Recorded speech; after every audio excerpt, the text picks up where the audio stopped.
Welcome back to the Successful Diligence podcast. I am so grateful that you're back for another episode. I never take it for granted that you come back and listen to the episodes because your time is your most valuable asset. And I really appreciate you giving this podcast your time. And as always, we are going to provide value, inspiration, and motivation, especially today because I have a special guest who I have to say has the best first name ever. Her name is Michelle Anhang, and you can see why I love her first name. And Michelle is a certified life coach who specializes in supporting individuals and families living with mental health challenges, as well as those moving forward after a loss. In addition to coaching, Michelle is a motivational speaker who shares her journey and her story of becoming widowed at the age of 34 when her husband died by suicide. And she shares how she navigated her way through the stigma and shame, as well as her own mental health challenges to rebuild her life intentionally. Michelle, welcome to the Successful Diligence podcast. I'm so excited to have you on the show. Thank you. I'm so excited to be here. It is going to be a great conversation. I just know it. Oh, yeah. And for the listeners who are not familiar with you, tell us a little bit about who you are and sort of your journey, your story. My journey, yeah. Okay. I'll leave it open-ended right so you can in. Yeah. Cool. Sure. Well, as you mentioned, I am a life coach and I work with individuals and families with mental health challenges and those moving forward after loss. And many people say, well, that's a very unique specialty. How did you get into that? And so I got into that through my own personal life experience. As you mentioned, my husband died by suicide. He had been suffering from severe mental illness. He had bipolar disorder and a form of schizophrenia. When he was sick, we didn't talk about his illness, just the community that we were in. It's not one of those things that's talked about. It's kind of like swept under the rug. You keep that stuff, behind, at home, don't air your dirty laundry. So nobody knew he was sick. And we had the diagnosis only a couple of years before he passed. And sadly, it was already at a point where all the medications, the treatments, everything that we tried wasn't working for him.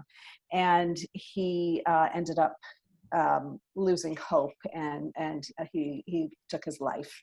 And when he died, as the family was gathering, one of the family members said to me, well, what are we going to tell people? And because, we're not talking about mental illness and we're definitely not talking about suicide. Right. So it was like, oh gosh, yeah. And it was like, okay, why don't we say it was an accident? And in my head, I was just like, oh yeah, let's do that. Because so you're in grief. I mean, you're in grief and it's so raw at that point. I was in shock still. Yeah. And, and my first thing in my head is like, how am I going to tell my kids about this? Because, they were little, they were 7 and 4 at the time. It's like, I could barely wrap my head around it. Like there weren't any signs. He didn't talk about it.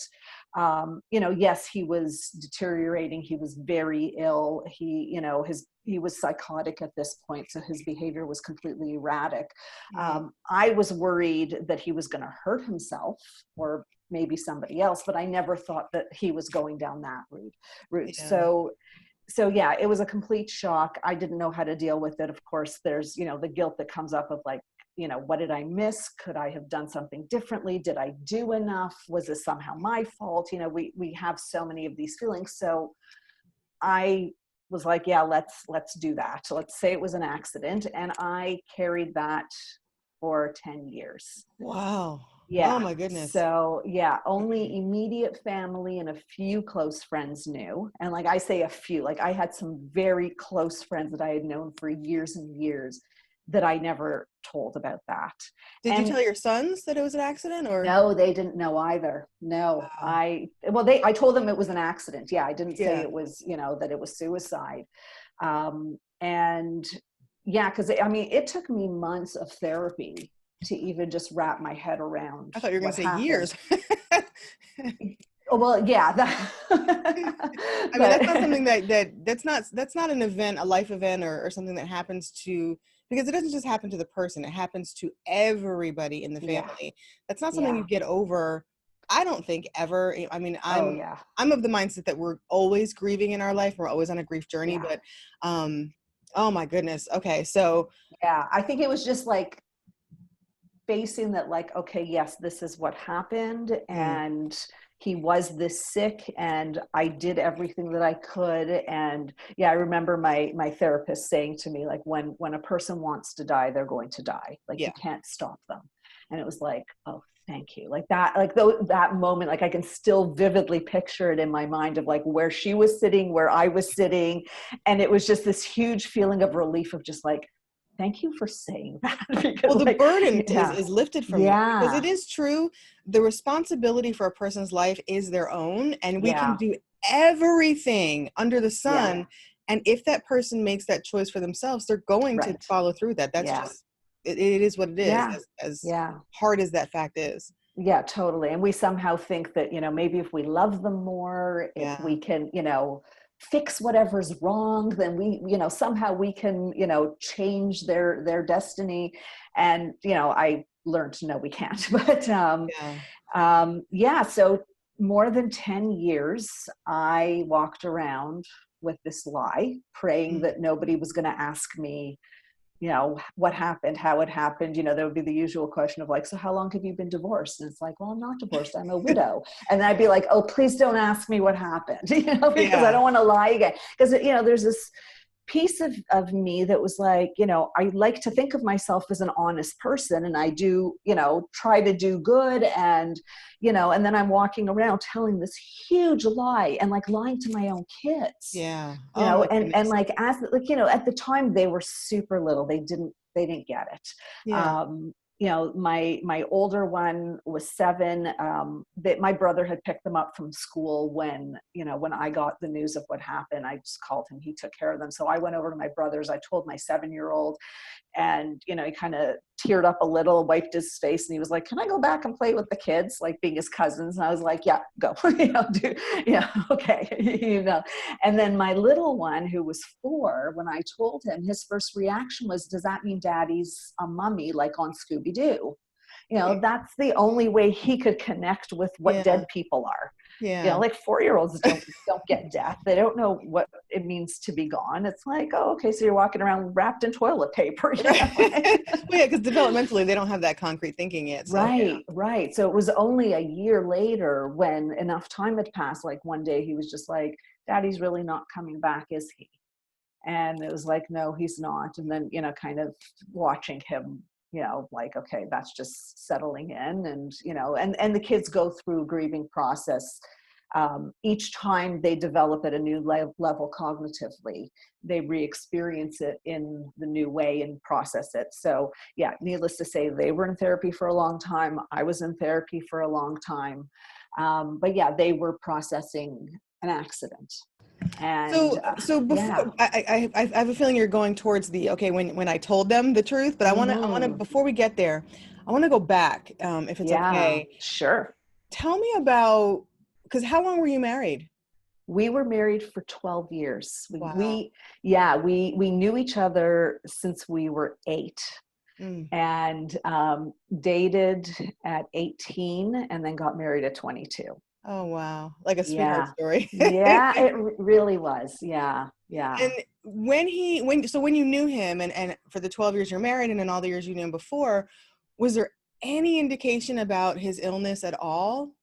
In hindsight, yes, like little pieces of information, but we didn't, I didn't know enough to piece them together. And, like there were signs when he was a kid that he was experiencing depression, but that was back in the 70s. Like Yeah. nobody was talking about I was that going to stuff. say, Nobody knew. back in those days, we don't have the resources, understanding, research, and information that we have nowadays. Yeah. And so a Yeah. lot of things are really different, now that Yeah. they were back then. So yeah, I was going to bring that up.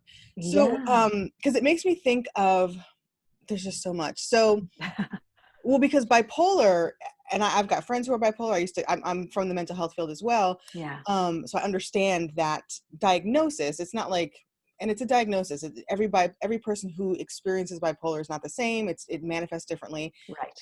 But then on top of that, to have schizophrenia, which Yeah. can be very debilitating. And it makes me think of that movie, A Beautiful Mind, where you sort of get a peek into what it's like from the person who's experiencing that Yeah. disease, from their perspective. And it's heartbreaking. Like my Yeah. heart breaks for your husband to know that he experienced that. And he must have felt very alone if you all didn't, if he didn't have anyone to talk about, no one understood, Yeah. that experience. Yeah. Was there any sort of, like in your marriage, were there things that you think of now that are like, oh, it's probably because he was suffering that we were, I don't know, like fighting, or this experience or that experience? Like, was there any sort of dynamic like that? It's interesting. I don't think much like, I think the illness was kind of low grade for most of his life. The depression was definitely there. It's hard to say, like he was diagnosed with ADHD and put on Ritalin when he was a kid. So it's hard to say, like, was that the mania showing up, or was that like, we don't know, like, it's so hard. And I only started to see changes after my first son was born. And I speculate that it might have been like, okay, he could keep it together when it was just us, because like he knew I could take care of myself. Like, we both worked, we did our own thing, we contributed equally. So I think he was okay until that point. But then suddenly a baby comes into the picture, and you are responsible for this child's life. And I think, again, I'm speculating, but that's when I started to see him unraveling a little bit. Like, he was an amazing, loving dad. This guy had the biggest heart you can imagine.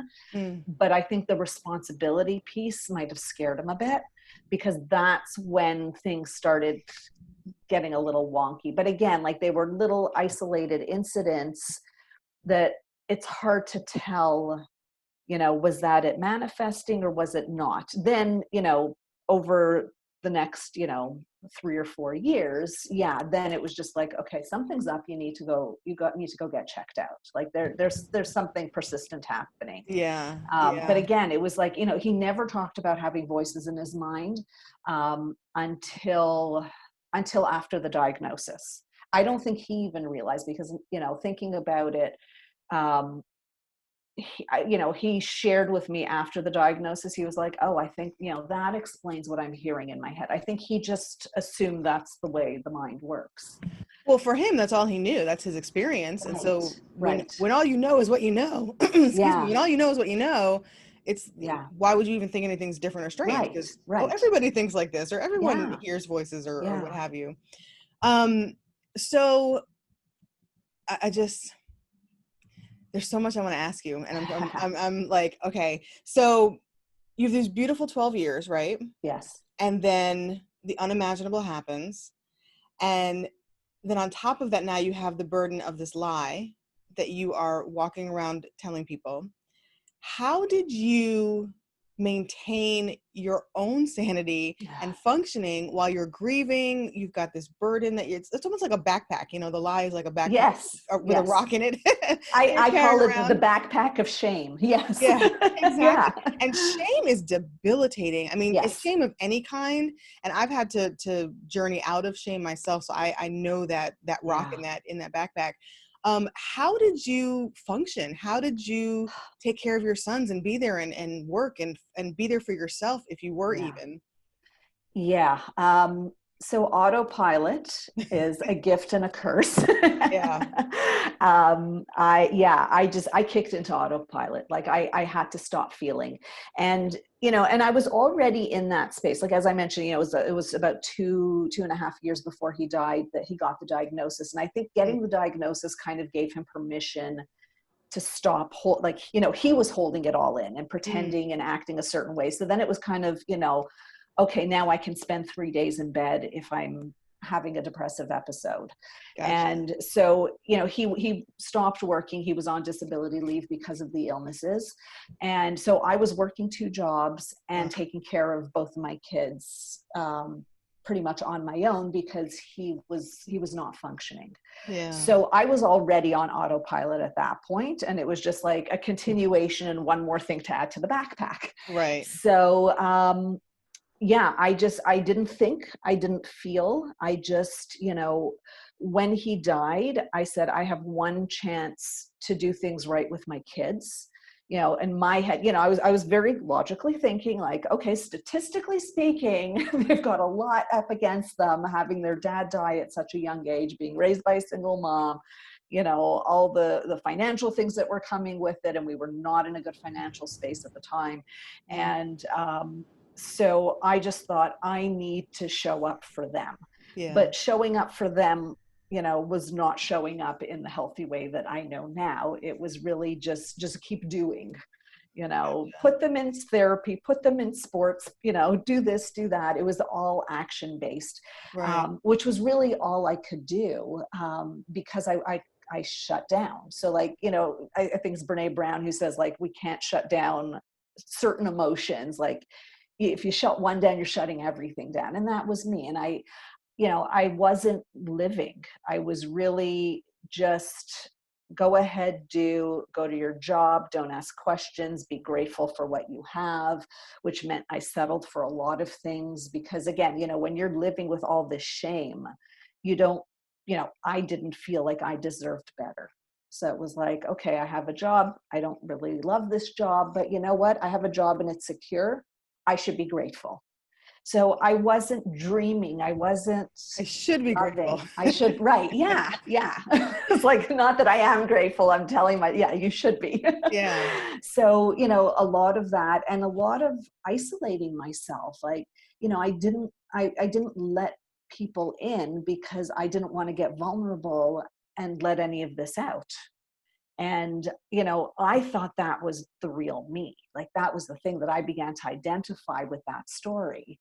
And I thought, okay, this is who I am. And I need to wear a lot of different masks, and it was like a mask for this and a mask for that.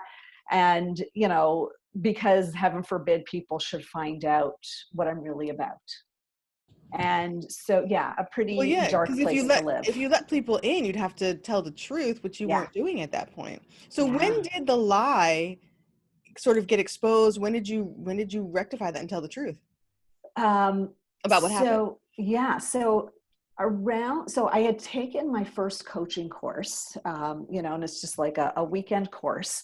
And this is my big aha moment. Like, of course, I'm there in like, a room full of empathic people and there's so much sharing. So I'm crying the whole time, just because of course, also when you're holding in all this stuff and like, I didn't let myself grieve either. I was just like, okay, shut it down, just keep going. So of course, tears leaked out at, anywhere and everywhere all the time, like in a boardroom, but so here I am in this room with permission to let it out.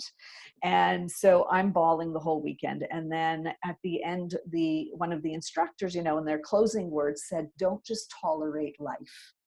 And it was like, whoa, just hit me, the heart, the gut, everywhere. And I lost it in that moment. And it was Hmm. like, oh my God, I'm tolerating everything. Well, it gave you language for your experience. Yeah. Yeah. Yeah. And yeah. And I realized like, wow, I am tolerating so much of my life. Like, and I'm not living, I'm just like putting up with things. Right. And it was also like, this was just around my 45th birthday where it was like, Wow. midlife. And it was just like, oh my God, I'm in so much pain. I can't live like this the next half of my life. Like Mm. this is too much. This hurts too much. It's like Yeah. like I was having episodes of depression that I didn't even identify fully as depression because I was just, like completely closed off. Well, And also when you're one thing about emotions is it's part of you and it's energy and experiences and all that you are. It doesn't go away just because we don't acknowledge it. And it doesn't go right. away just Oh because we yeah. don't tell the truth. So your body holds on to trauma and Oh yeah. it will manifest in different ways. And your body will not allow you to forget until you get to a place of forgiveness. And that's when you can allow peace and kind of move forward and Yeah. release that. but your body for, what was it, 9-10 years was holding on to this Yeah. trauma. And then on top of it, you were lying. And so you were numbing yourself and not allowing yourself to Yeah. function in truth. And you were surviving and tolerating, all of the things that you knew in your gut, Yeah. because you said, I should be grateful. So you knew that Yeah. there was more, and you Yeah. knew. And I think sometimes for women and for people, when we tolerate and we lie to ourselves, it's almost like a double whammy. It's worse than when someone else does it to us, because we know we can do better by ourselves and we deserve Yes. more. At our Yes. core, we know that. And so when we Yeah. don't give that gift to ourselves, it's almost like, not only do you have the rock, now you've got like, the mountain in the backpack, Right. Right. and it Right. weighs you down. So Yeah. don't just tolerate life. That was Yeah. the sort of the key that opened that door for you. Yeah. And then what happened next? So once you finally were like, wow. Yeah. So that's when I did a deep dive into therapy. And it was interesting because I had done therapy on and off from my early 20s. I had some childhood stuff that I needed to work through, and and different things. And it never occurred to me, like, it's funny how you just get used to a certain way of living, of like, hey, maybe this has something to do with it. I was just like, oh, it's my mom issues, it's my dad issues, it's this. And like, yes, it was all that too, but I wasn't actually dealing with it like for what it really was. So yeah, at this point, and I love what you were saying about, just knowing that we deserve better, wanting better. I knew I wanted more for myself, and I never knew what that was or what it looked like. And so that was a hard thing too. And I also, part of me didn't know if I deserved it. So, there was that piece of like, well, how do, like, and I coach my clients now. I'm like, okay, what's your goal? Where do you want to get to at the end? And they're like, I don't know. And I'm like, well, how do we know we're going there if we don't know what we're Right. reaching for?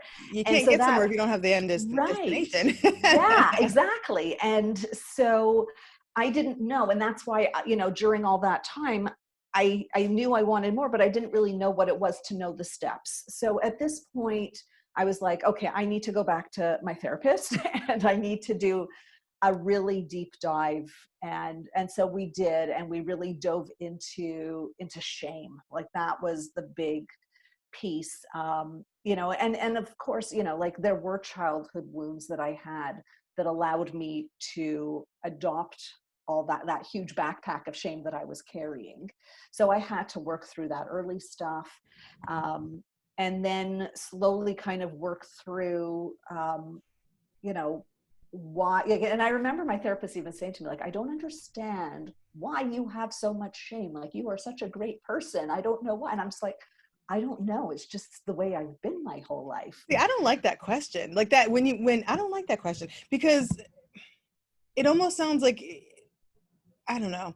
Why do you have that? Like, well, I don't know. It's just Because it there. was like, yeah, no. And I get that. But it was just literally like, week after week for months, where it was just like, oh, and then there's one more thing. And then there's one more thing. And she's like, oh my God. Like, basically, yeah, like, why are you okay carrying all this around? Oh, I got you. So yeah, Yeah. because what's striking me throughout your entire, like, as you're sharing, the theme that I'm getting, not the theme. One of the themes is that you did not have permission from yourself to function as you deserved, and to Yeah. even explore that. Yeah. But also, like, when he first took his life and you went to therapy, and then you said it was shorter, like your kids were in therapy for longer, but you were not the person you needed to be yet to be able to face that Yeah. backpack and unzip it Yeah. and look in, and, oh, that's what that is, and unpack all of that. So Right. you almost had to, as part of your grief journey, was you had to go on autopilot so Yeah. that you could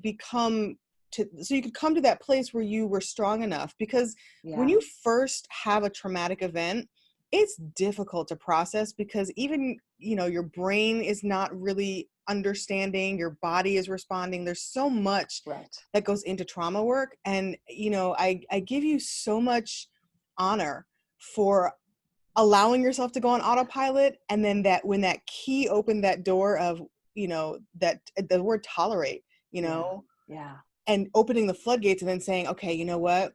I need to go back to therapy. Because you could have just kept going. You didn't necessarily Yeah. have to do the work. And Yeah. so I love that you gave yourself permission to do that. Yeah. And then you dove in, which is not easy because working through all of that is not easy. So talk to me about, how did you support yourself during that process of working through all of that?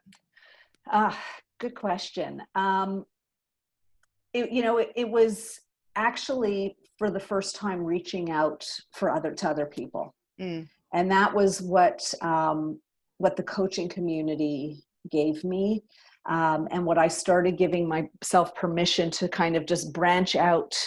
Before I was even ready to talk to anybody I already had relationships with, I yeah. needed to start with new people, and I needed to find people that I felt I could trust, and kind of test things out with new people Mhm. before I was able to go to the people that I knew, because then it's just like, hey, I've been lying to you all this time. So it's, there's this confessional piece of just like, hey, guess what? So like, yeah, Yeah. But also everything you thought you knew was wrong. but you're also becoming a different person when you process Yeah, and heal and yeah, move through in your journey. You become a different person. And so I yeah, find that as well, is that having new people who don't have that history of you and don't have that sort of I mean, they know you as a certain person, and when you're becoming a different person, you almost need to go to a different, space, a different arena, yeah, people who don't know you, to practice that new person and understand who you yeah, are, and accept and give yourself permission, and work through yeah, all of the things, and yeah. then you can go back and resolve, okay, with the people that know Yeah, you. Yeah. it's so true. And an added piece too is that everybody in my world that I knew from, growing up, all kind of lived that same way that I did, of like, okay, we don't talk about these things. Mm, So like, even when my husband died and the few people that we told, like, okay, we're saying it's an accident, they were like, yeah. oh yeah, of course. Like that, like nobody said, no, don't do Nobody that. challenged it. Yeah. Nobody, no, it was all agreed. Like, okay, we're all doing this, like, This is the plan. yeah. So I kind of needed to find people that didn't carry that same story, Mm. and that were modeling for me openness and tolerance and authenticity The new and narrative. acceptance. Yeah, the new narrative, exactly. But for me, it really, like, it started at the place of utter agony. Mm. It was, I think, more agony than courage. Than Well, of just yeah. like, because yes, like you were saying about manifesting physically, 100% it did. I had, a skin condition that, is 100% related to the stress of it. I had a neck and shoulder issue that actually came about around the time I was like 43, 44, Mm. this chronic pain that it was like, okay, this has something to do with it. And so yeah, it was really a matter of like, I can't take the pain anymore, and that's what had me do it. um, and yeah, then just slowly, sharing little pieces of myself in spaces that I felt safe to do it. Yeah. It strikes me because it's almost like, and I always talk about paying attention. That's like my that's like my thing. Yeah, But you were not paying attention consciously, but unconsciously, as manifesting through your body was paying attention, your spirit, your soul was paying attention. oh yeah. And when you finally got, and which tells me that you're extremely strong, because if you went that long, being able to function like that, and then your body finally saying, okay, we have to deal with this. We Yeah, cannot ignore this anymore. And giving your body almost gave you permission, like, we're going to break down and we're going to crush you so that yeah. this wine can come out of this grape, because we've had enough. Yeah, that's awesome. And it's so true. It's like, I feel like my body and my soul were screaming at me of Yeah. just like, seriously, what are you doing? So talk to me about when you told the truth Mm, to your kids. okay. So I was already slowly opening up, doing the therapy, doing the coaching program, which, for anybody who's done a coaching program knows that there's a lot of personal work done, because you're practicing coaching and being coached all the time. So Yeah. it's, And it's you're different from always, therapy. It's not therapy. it's It's different, very different. Yeah. but it is So very intimate. it's very intimate, and your stuff comes up. Yeah. And like coaching is about, where are you today and where do you want to be? So yeah, you're working through old stuff because it keeps getting in the way of where you want to be. I mean, Right. that's for all of us. Like we all have our self-limiting beliefs to one extent or another. Mine just happened to be, like whoop, way up there. And so at this point, I had signed up for a leadership program because I knew that I was getting in my own way. And I was like, okay, if I do this leadership program, which I knew was very like a really like in-depth 10-month boot camp of, working on yourself, and so that you can fully show up as the leader that you want to be. Well, yeah, because you can't Taking give to other people what responsibility. you don't have yourself. So Exactly. you've got to do the work first. Yeah. So this was a 10-month program. There were 24 people in this program. We would go away. There were 4 retreats where we went away into the mountains for like a week at a time. Wow. Just like literally shed the skin that you're wearing and then rebuild yourself intentionally each time. And then in between each of the retreats, weekly calls, projects, work. So it was super intensive. Kind of blows everybody up into the open of like, your stuff, which was great, Yeah. and in a very loving place. And so that's where I was really able to say, guys, this is where I'm at. This is what's going on. And, this group of people loved me at my worst and wanted to see me at my best. And I felt like they were my safety net. And so, one day at one of the retreats, talking to one of my instructors, and he was like, you need to tell your kids the truth. And I was like, I know, but my plan is to tell them when they're older, when they have kids, Right. when Like, they, do I really? right. Yeah. And it's just like, I want them to, have their own kids to understand why a mom would do that kind of thing. Like it was, not very courageous side of me, but, Well, but human. yeah, right. Yes. But I was just like kind of putting it off and that was the other thing. I was always like, if they ever ask me directly, I will tell them the truth. And of course they never did because the universe didn't want it to happen that way. Well, and why would they ask you So, directly? It's not in their right. Well, realm. like, cause we never talked about details. They didn't know, they just knew it was an accident. That's kind Gotcha. of period, like Yeah. not what kind of accident. Was it a car? Was it not? Was it, like, so yeah, he said that to me and it was like, okay, fine, I'm going to prepare myself. And so a lot of time spent with this group of people, just like, okay, how am I going to do it? And I should also mention, I was still in therapy while I was doing this program.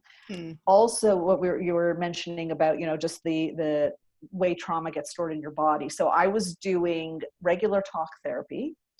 I was doing rolfing, which is fascia release to release the trauma from your body. And I was doing EMDR. Okay. Yep. All at the same time. Wow. Oh my I goodness. know. Oh yeah. I when I say I was done, I was done. I was like, I will deep do dove for real. deep dive. I don't recommend that for everybody, That's but intense. it worked for me. It was super intense, but it was also so healing. Like it really just, well, you were ready for that at that point too. Like yeah, you had gone so long, you were ready for that. You needed it.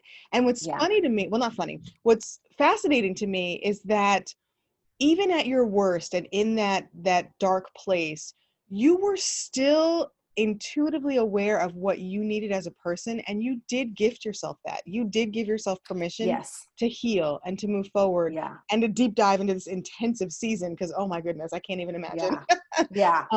And so there was a core of love for yourself in there that was there. You just didn't access it, for all of those years. I didn't recognize it. On the surface, there was a lot of self-loathing. And, and I know you asked earlier about, my self-care, like, and I was not taking care of myself at all. And so, yeah, at this point, I was already, I feel like the love that I was getting from all of these people who were supporting me really mirrored back to me what, I was seeing through their eyes what they saw in me.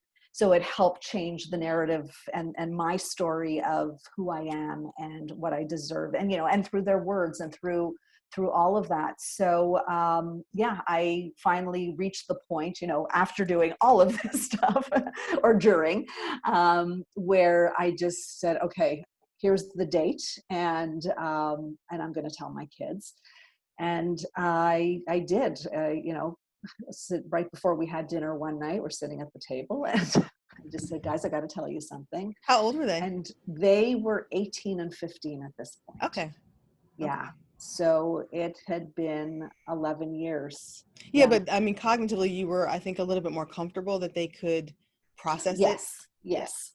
Yeah. At this point, I had that belief. I also knew that, if anything came up, they were at an age where they can now talk about it, work through it in therapy if they needed to. And, and I was terrified. I'll be honest. My biggest fear through all of this was, I can't lose my kids. Like they, what if they hate me? And, and that's a real fear. It very well could have gone that way. But it didn't. It was actually the complete opposite. It was a beautiful moment. I was very matter of fact. And I just said, I wish I had done things differently. I didn't. Here's the truth. And, they understood. They said, we wished we would have known, but we get why you didn't tell us. And I answered a lot of questions for them. I was going to say, did they have questions? Oh, they had a lot of questions. Yeah. And it was interesting because both of them had they didn't think it was suicide, but they had a feeling that it wasn't an accident. My older one just said he just had this hunch all along that there's something he didn't know. My younger one said that, he had realized, like, actually, I think just like that prior summer, that he was like, occurred to me, like, I don't know a single detail about what happened. And like, we've never talked about it. And so this made a lot of sense to them. And it was very healing. And it was good to be proven wrong in that moment of just like, wow, like, again, the shame, the fear, that inner critic's voice can be downright nasty. Oh, yeah. And it's amazing how oftentimes when it's almost like the thing that we fear the most is so anticlimactic when the truth comes out. Oh, yeah. And it's like, and then you're like, well, why didn't I do this before? Right. I know. But I mean, that's part of the journey. I mean, that's part of the learning and the growing and the journey. And so you answer the questions, you tell, and then did anything shift after that between you and your sons? Yeah. So, I mean, I made the commitment to them. I said, like, I will not lie to you again about anything. Like, it's, we're going to be straight. And so, yeah, it definitely shifted and opened up our relationship more. And interestingly, and thankfully, it gave my younger son permission to share with me that he was concerned that he might be experiencing depression. And so we got him checked out, and they did diagnose him. And, it opened up the way that we could have conversations about it as well. And just, talking about, okay, what do you need? Now, like, and again, having done all the work on myself and learning how to take care of myself. Because at this point it was, I gotten much, much better at self-care. So it was knowing like, okay, my cup needs to be full so that I have what to give. And then, and creating the boundaries, having the conversations. And I'm not going to say it's perfect. Well, nothing is, I don't believe in perfection anyway. Right. Perfection doesn't exist, but but what a gift you gave to your son, the permission to say, I'm not okay. Yeah. And especially for boys, that's not easy, Yeah. So what a gift. I mean, that is beautiful. That is a testament to what I always say is that you have to tell the truth. Yeah. Because it's going to come out. Number one, the truth doesn't change just because you don't believe it or deal with it. The truth is true. It is. Right. So when you embrace it and you deal with it, then you can build that foundation that is strong and solid and will last. And you can almost weather any storm as long as you're in truth. Completely. And it's so much easier. Yeah. You Like, don't have to remember that's anything. right. Yeah. Like thinking about all the different stories that were built, even around the time, around how my husband died. We didn't give any details because like we were not in a space to be making it up. And of course, everybody's kind of searching for like, their way to explain what happened. So yeah, tons Yeah. of stories about what happened to my husband. Well, He because was you want hit to by a resolve it. bus. So, Right. somehow. Yeah. And so people, yeah, exactly. And so, yeah, it was just so much easier, and it's just kinder. It's kinder to Yeah. ourselves. It's kinder to the other people, just like, okay, this is what's here. It's definitely not always easy to have the courage to be truthful about a difficult conversation, Yeah. Truth is messy. but It's not easy. truth is so messy. But yeah, I remember a quote that came up a lot in my leadership program when we were talking about, like, what we call leading with other. And so if it's co-leading, if it's about managing, but just interacting, and it's risking love for the sake of of deeper intimacy. Mm. And that's really, what I've been living by from that time, of just like, okay, yes, I risked my relationship with my kids, but what came out of it was, a completely different type of relationship with them, where now, they're 21 and 18. We're very open and honest with each other. We don't always like what the other one might be saying, but it's true and honest. And, and I feel that we now have that, kind of create that space for each other to just like, okay, I don't love what this is, but this is his truth, and I'm happy that he's able to share that with me, that he trusts me with that information, and I honor that. And for that alone, even if I don't like the information, I'm honoring him. And so it's such a different way of being in relationship. Yeah, I mean, your whole mindset, your whole frame of the world had just completely shifted through your Yeah. journey of healing, which Yeah. is tremendous that you allowed yourself to take that journey and dive deep and take that backpack off. Talk Yeah. to me more about the self-care. So, how did you learn how to care for yourself, and what were some of the things that you did? um so I needed the mindset shift, just the idea that I do deserve to, it's not like I should be better to myself. It's like I deserve to be kind to myself. Um, there's a concept that I teach a lot of my clients, that, I say, when it comes to self-care, be your own best friend. So really just holding that because like we set such a high bar for ourselves, and we are so hard on ourselves. And so just even noticing the way that I talk to myself, Mhm. I think that for Yeah. me was the first aha moment of like, oh my God, I'm horrible to myself. I would And you never would say never this say that stuff. to someone else. Right. Right. It's like, oh my God, like, why do I talk that way to myself? That's awful. Like, I knew why, like, and again, childhood stuff of just, Right. not being spoken to very kindly, as a child. And so that became my inner voice, Right. and realizing, like, it doesn't have to be like that. Like, I can be my own best friend. And so it was really growing. I didn't become my own best friend overnight. It was like, okay, first I was just, a neutral acquaintance with Well, myself, but at relationships least, don't happen overnight, because really, I mean, right. what's powerful and profound though, and listeners, I want you to catch this, is that the self-awareness piece comes first, Yeah. acknowledging, telling the truth, being aware, and then allowing yourself to do the mindset work, because it all goes back to your mindset. And I always say, we Yeah. talk to ourselves more than anyone else in the entire world for our entire lives. And Yeah. your self-talk, your language, your narrative matters, because everything else stems from that. And I love what you're saying, that the relationship to yourself, with yourself, is just like a relationship with someone else, where you meet the Yeah. person, you get to know each other. After 90 days, the mask comes off and the real you shows up. And then it's like, oh, I got to deal with all the baggage and all of this. And what is Yeah. that? And accepting and loving and forgiving. And I mean, all of that, you have to do that with yourself first before you can do that with anyone else. So I absolutely Yes. love I've never heard it that way. And I love Mhm. that. Thank you. Yeah. And reminding myself to be patient, Mm. because of course we all want to be on the other side as quickly as we can. Yesterday. And yeah, yesterday, yes. Yes, very much so. And so just, again, and that lends to the kindness Yeah. of just like, okay, I'm noticing this. I'm going to shift it, and I wasn't going to like, oh, sweetheart, you're fine. Like Yeah. it was kind of like, I don't need to say it in that way to myself. Well, you remove the Like, judgment. yeah, And yeah, like, that I think neutralizes yes, the shame response or that negative yeah, response yeah, is when you intentionally and purposefully take out the judgment. I'm not going to judge it. I'm just going to yeah, acknowledge it, be aware of it, and then I can change it, but I'm not going to judge it. yeah. And mindfulness Mm, is a big piece of that as well.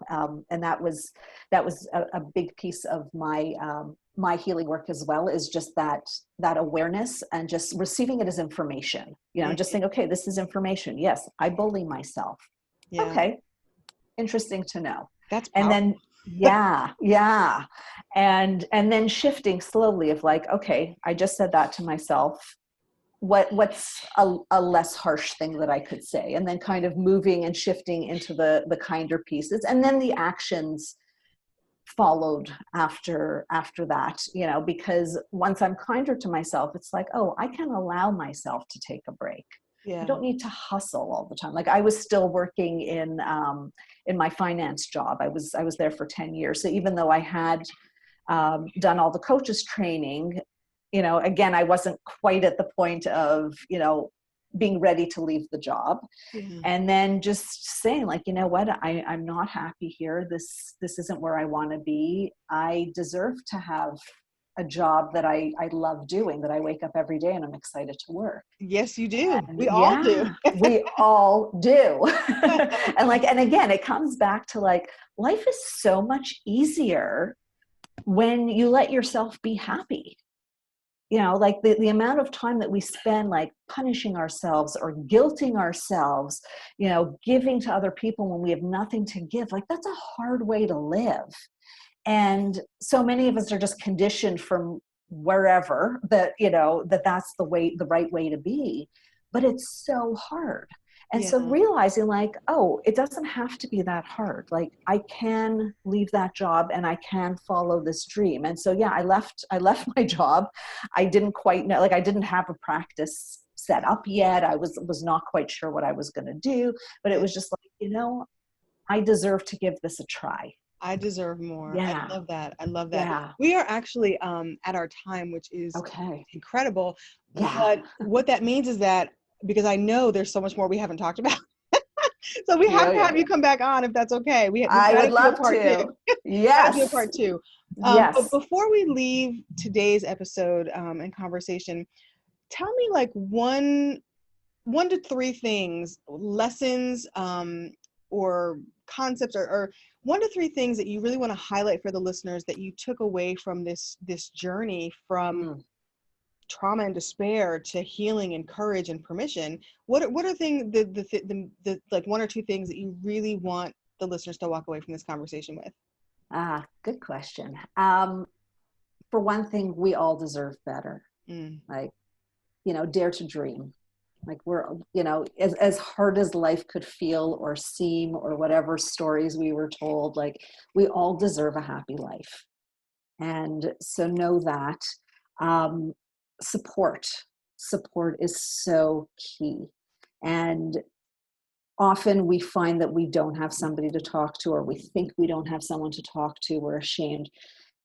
We're living, and we are so blessed to be living during this time where there is access to everything on the internet. So there's a support group for literally everything. So if you feel that you can't talk to the people around you about whatever it is that you're experiencing that's pain, causing you pain, find the people that you can talk to. They are out there. And it's amazing that when you open up to that possibility, how many people can and will come into your life that are open to that. So just look for it, reach out for it. Don't give up just because the immediate people that you know might not understand.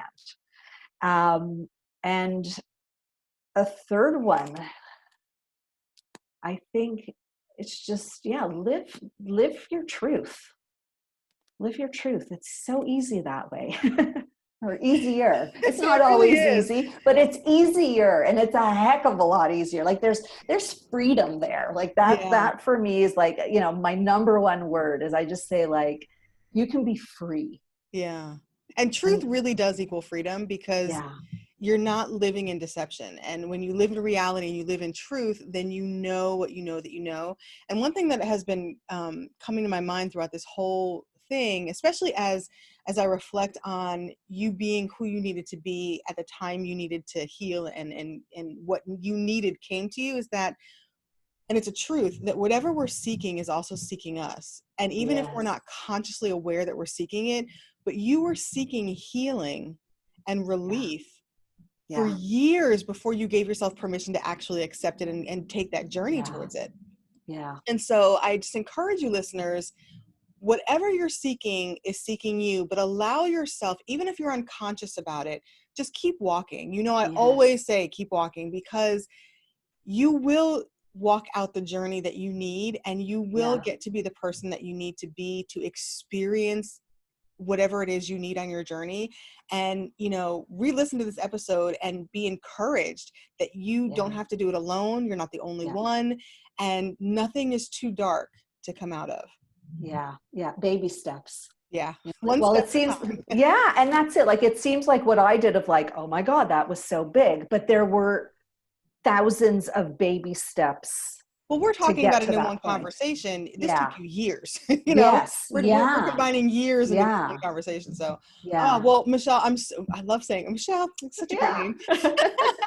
name. I'm so honored, number one, to know you now and to be connected. And I don't believe in Thank you. accidents, and so I Oh no. love that we're connected now. Me I'm too. so grateful you agreed to come back on, because we did not even touch the surface about the next sort of phase of your Yeah. journey, which is incredible also. And so I want to bring you back on to talk about that. And Yes.